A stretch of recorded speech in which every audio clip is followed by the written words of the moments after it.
Welcome to the Streets and People podcast, where we explore having more transport options that are less hassle to use.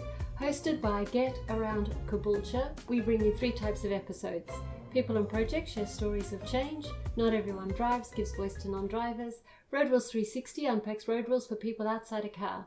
Music by Grand Project, and let's make our Grand Project reimagining streets made for people. Today we're doing one of our People and Projects episodes. I'm here in the studio with Chris de Gruyter. I know you, Chris, because you posted something that I thought was really cool. It was about the different space allocations between cars and people and different aspects. I'm here on Gubby Gubby country in Queensland in Caboolture. Perhaps you could say, Chris, where you're calling from, also how you became interested in this whole area and a little bit about where you fit now in your university. Thanks, Wendy. I'm based in Melbourne as a researcher at the Centre for Urban Research at RMIT University. We acknowledge the Wurundjeri people of the Kulin Nations. They're the traditional owners on the land on which the university stands in Melbourne. My research has been looking at how street space is allocated and the use of that street space, particularly in busier locations like shopping strips. There were 2 main things that sparked my interest in this. The first was about 5 years ago. My wife and I were sitting down having lunch at a Malaysian restaurant in Hawthorn, which is a suburb in Melbourne. This Malaysian restaurant is located on Glenferrie Road, which is a busy shopping strip, and it's got trams running along it. It's got a fairly low speed traffic environment for cars and trucks and bikes, but it's also got fairly narrow footpaths for pedestrians, because a lot of the footpath space is taken up by seating and sometimes items that shops are selling out the front. And so we were sitting in this restaurant, and I still remember it so clearly. We were eating our laksa soup and we were facing the window out onto the street, watching the world go by. And I said to my wife, just look at how many pedestrians were walking past, and there were a lot, but look at how little space they have compared with the occasional car going past on the road that has so much more space. It just didn't feel right. It didn't look right. I said to my wife, someone should actually measure this to see how much space is given for each mode of transport that is moving along in the street and how that compares with how many people are actually using each mode of transport. The more I thought about this, I thought someone should definitely do this. And I had some research funding left over and I needed to spend it, so I organised for a research assistant to go out and survey around 60 shopping strips across Melbourne, and they're what we call activity centres, to measure this allocation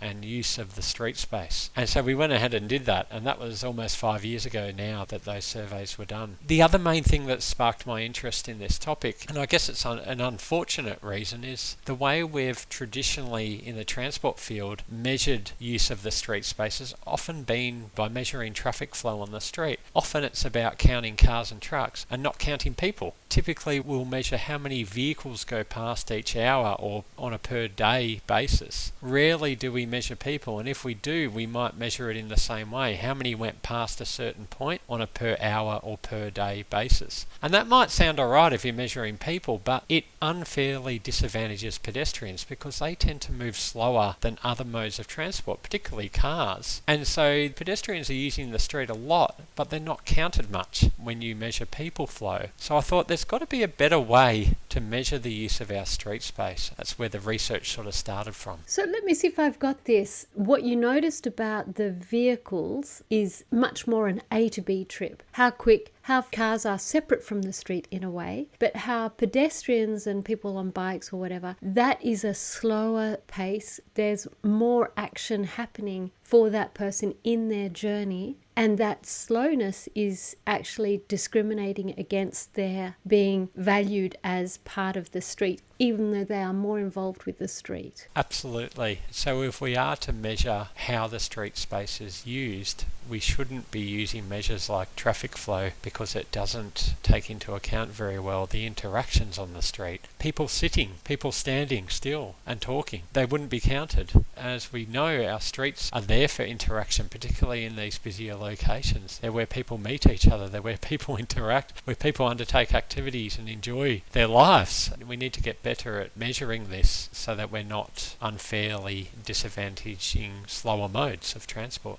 And this has been my thing about transport and the way that it's counted, I always think the journey to work is the prime example. So the journey to work question on the census is the only question on the census about transport. And I've thought about it and I thought, yeah, you can measure it. I'm going from home to work to home again. And you can imagine from the 1950s, that was the norm for half the population. The other half of the population went from school to shops to here to there to caring. And that's tricky to measure. So we just won't bother with that. And it sounds like that's what your research has really encapsulated. Absolutely. That example about the journey to work, if you look at travel survey data that takes into account all trips, the journey to work trips only make up about a quarter of all total trips that are made. 1/4. And yet we focus on that in the census. It is one of the main trip purposes, but it's certainly not the majority of trip making. Schools or shops, I would have thought were more common because you've got more people who go to school than you have people going to work, I would have thought.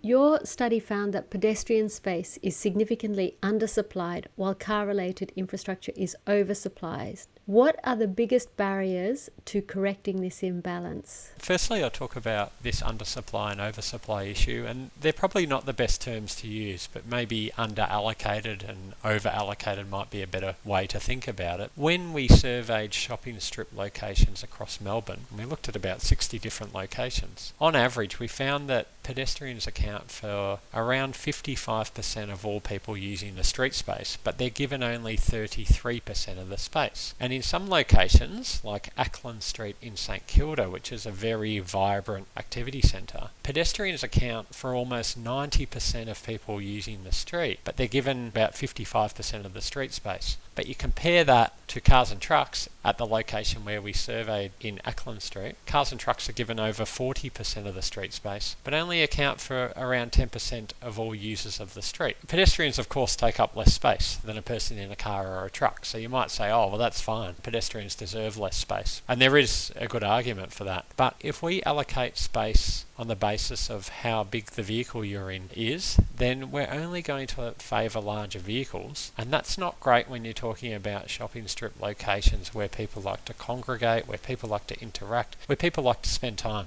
One of the biggest barriers to correcting this imbalance between the allocation and use of street space, in part, is community resistance, and it often relates to on-street car parking, particularly in shopping strips. Often there's plenty of off-street parking available at the backs of shops, but people want to park right in front of the shop that they're visiting, and so on-street parking is typically in high demand. The use of on-street parking, though, is incredibly inefficient. It's the least efficient use of street space in these activity centres, in these shopping strips. Once someone parks their car on the street and gets out and walks off to do what they've got to do, there's an empty car sitting there, and that space is not used by any people at all. It's used by an empty vehicle. And so reallocating space from some of the on-street parking spaces to other modes of transport does make a lot of sense. Doing it in practice, though, is more challenging. Yeah, well, we've recently had James Reynolds on the show talking about the 9 pragmatic strategies for how to make change. I think one of the big things is community engagement and this idea, well, I want to park wherever I go, I want it to be free,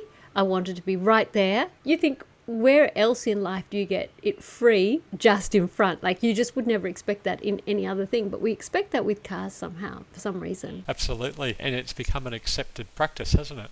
So you identified a conflict between movement and place objectives in city streets. How can local councils better balance these priorities, movement and place? If you wouldn't mind just explaining what those are, because they're quite technical terms. Sydney is doing a lot of stuff about movement and place. So if you wouldn't mind just stepping through what that is, because not everybody will know transport terminology. I must admit I struggled with the terminology myself. I think there's a better way to describe it. When we talk about activity centres and shopping strips, it's often said that there's a conflict between movement and place. That's because they have a high movement function in that they provide a conduit to move people and vehicles through an area, but they also have a high place function in that they're a place people want to spend time in, and therefore they're a destination in their own right. This type of situation where you've got this high movement function and a high place function, it's problematic because you can't really balance the two in practice.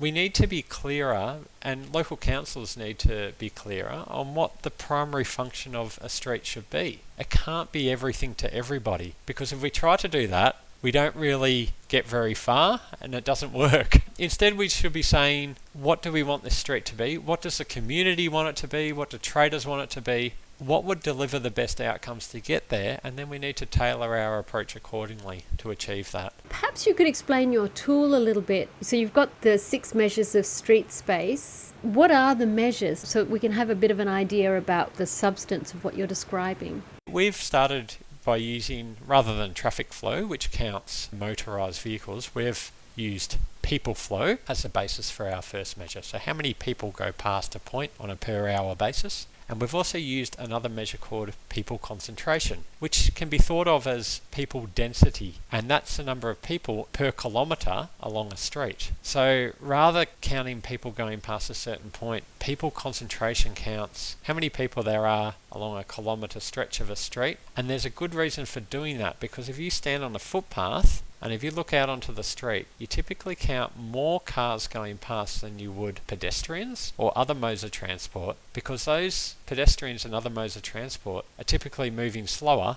than the cars. But if you walk out into the middle of the street and look down the street and take a photo, in that photo you'll probably see more pedestrians, because some of them are standing still, some of them are sitting down, others are walking, which is a lot slower than a car going past. So using people concentration helps to provide a fairer assessment of use of the street space. So we have people flow and we have people concentration, those two measures. For those two, we've also factored them by space consumption, so how much space is consumed by each transport mode. And if we do that, we tend to favour or prioritise larger modes of transport, but we can also factor them by space efficiency, where we would favour or give greater priority to smaller modes of transport like pedestrians. So our 6 measures are based on people flow and people concentration, with and without these weightings for space consumption and space efficiency. In terms of where you would use them though, we suggest that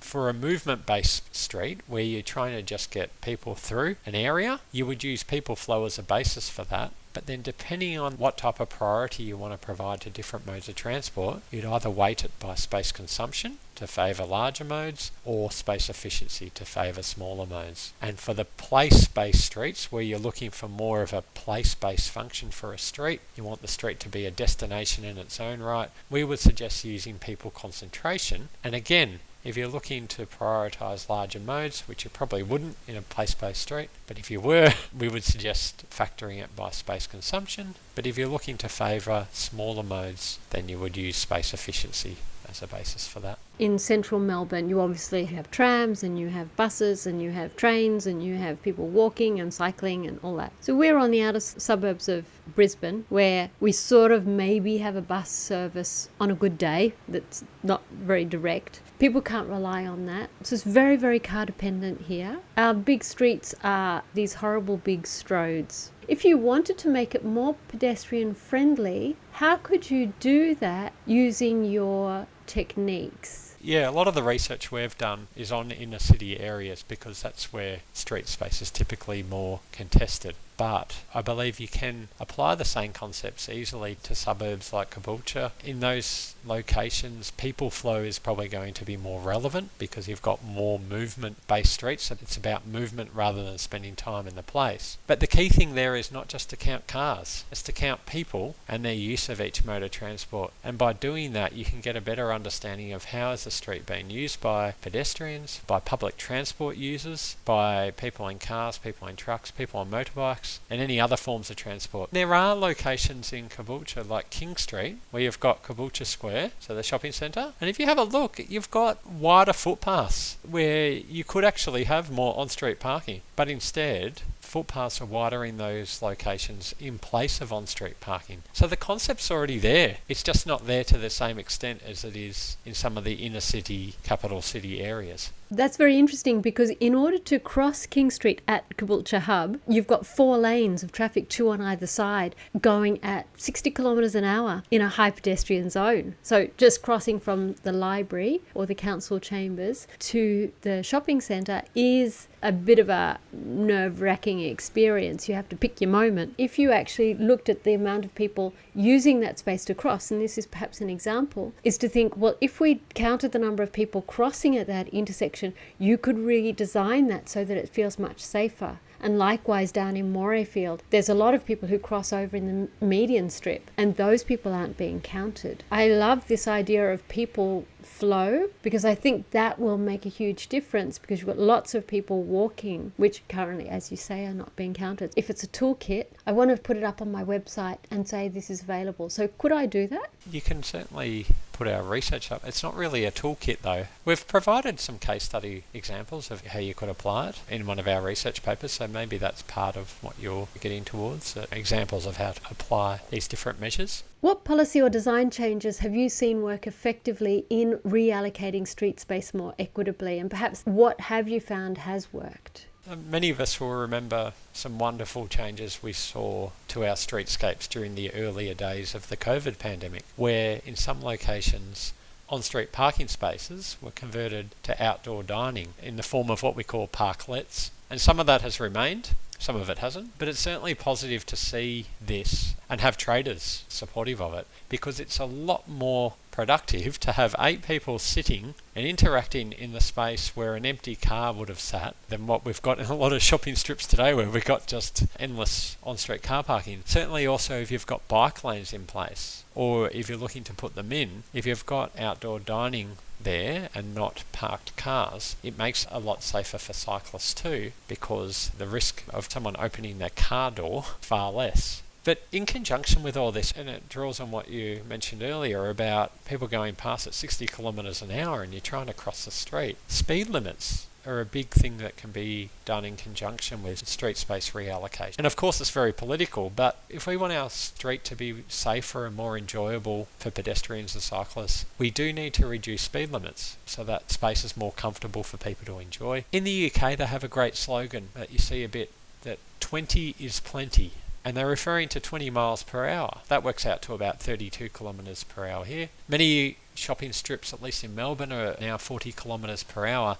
But if we can get some of those down to 30 kilometres an hour, that makes it a great deal safer for everyone. Yeah, we had Rod King on the show. Rod King is the 20's plenty guru. He was the one who really got the country of Wales in the United Kingdom to all go at 20 miles an hour, 30 kilometres an hour. He was a real game changer. And I also had Becky come on, who's a friend of mine. She, as a driver, talked about how frustrating she found 20 miles an hour initially, and then she actually came to really love it. This is what people say, is like, I'm not going to do that because it drives me mad, and then they come to really love it because it's so much slower and they're so much more relaxed. It's counterintuitive because you think, this is going to take me forever, but it's the process of driving quickly which is the tense making thing. It's the process of driving which is the stressful thing. I hardly ever drive now. My thing is, driving is so unpleasant. I'm not surprised everybody's enraged all the time.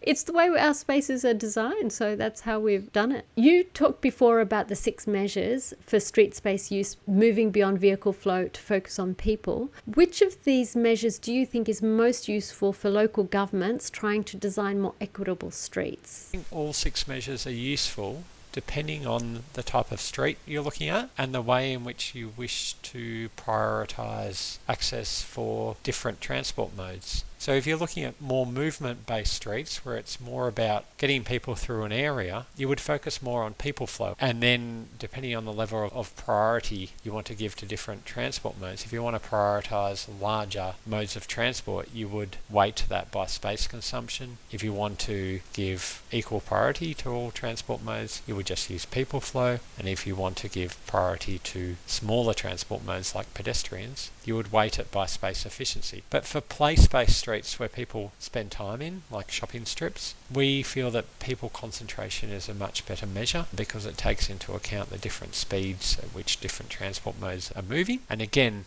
you could prioritise that using space consumption or space efficiency depending on the level of priority you want to give to different modes of transport. I was just thinking as you were speaking there about kids to school. You've got kids riding bikes to school. You've got parents who drop their kids off at the school gate and then go on and go to work or attend to other things. You've got people walking to school. You've got actually quite a lot of contested space. So if you've got lots of these little suburban streets, they're quite wide. Are you suggesting that maybe temporary changes to streets might be useful so that during the pickup and the drop off, there is more space for people riding bikes so that it's a bit safer, and then the rest of the time you get rid of that? How do you sense that it might work in that sort of environment? Yeah, absolutely. It's a really good point. So over the day, more dynamic changes to street space allocation are certainly possible. We've got examples of this in Melbourne where during peak hour times in the peak direction we have clearways where no on-street parking is allowed. And this is on some of the key arterials heading towards the city centre. That opens it up for another lane of general traffic, but in some cases it provides a bicycle lane. And what do you know, when we measured streets in our surveys, the ones with clearways, we measured them during the clearway period, so the peak hour, and then outside of the clearway period. During the clearway period there were more cars that's for sure, because there was more space for them. But in the cases where there was a bike lane, there were a lot more cyclists that we observed. And so the data showed, certainly, if you provide that space for those modes of transport, they typically use it. So this is what I was thinking about. Often when they do roadworks, people go, okay, well, I'll close down the lane. I can't see why you can't close down the lane and then just use it as a bike lane, but the whole world would apparently blow up if you did that.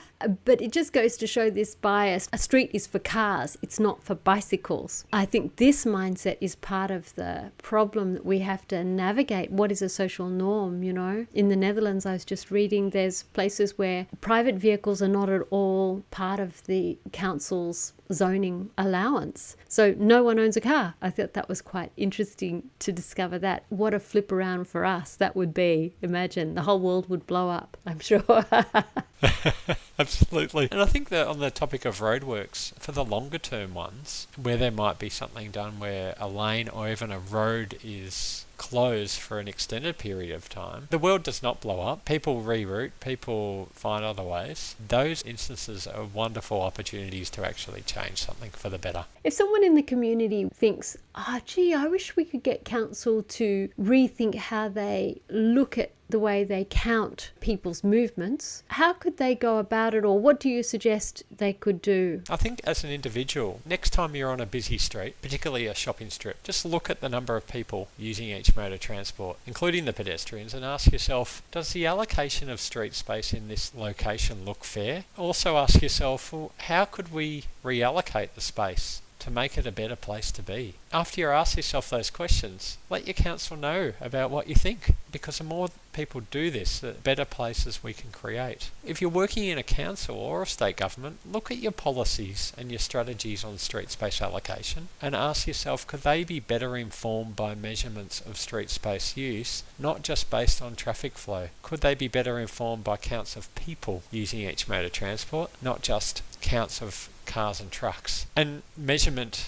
certainly is not everything here, and I have to be very clear on that. Not everything should be measured. But when it comes to the use of street space, the way we're measuring it is not fair to other non-car and non-truck modes of transport. And so measuring it in a fairer way certainly needs to be part of the evidence base and the decision-making process for reallocating street space, but while recognising that the measurement and the counting of this is not everything. There is a range of other factors that need to be considered here. Something simple that I started asking myself more recently is, why is it it's only cars that get good high quality infrastructure? You know, you go on the footpath and it's like dunk, dunk, dunk, dunk. Now, a lot of them are 1 metre 20. Now they're making them a bit wider at 1 metre 50, I think is the new width. But they're often still very bumpy. They're very cracked. And you've got people riding bikes, you've got people walking, you've got people on mobility scooters, many different types of people going at lots of different speeds. And we're all squished onto this 1.2 metre wide thing, which is crickety and broken and often doesn't exist. And then you look at the street and you've got 2 lanes, which are actually marked, plus you've got a parking lane, plus you've got driveways, plus people park on the curb, you know, 2 on 2 off, which is illegal, or they're parked immediately in the driveway across the footpath, and you go, where on earth can a human being actually be that isn't in a car?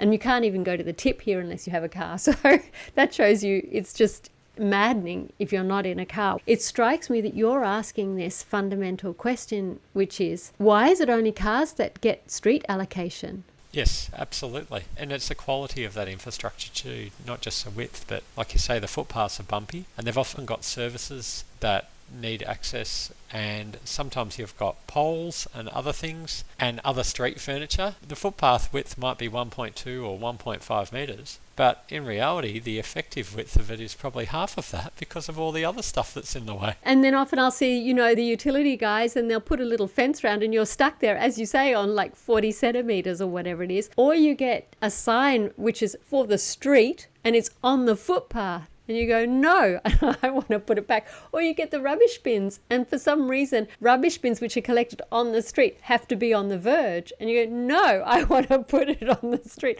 I'll often put it on the street just in my moment of protest. But I'm like, if it's a street thing and it's a car thing, put it on the street and the car thing. Don't give it to us who are already in a vulnerable position to have to deal with even more vulnerability. I'm having a rant, I might.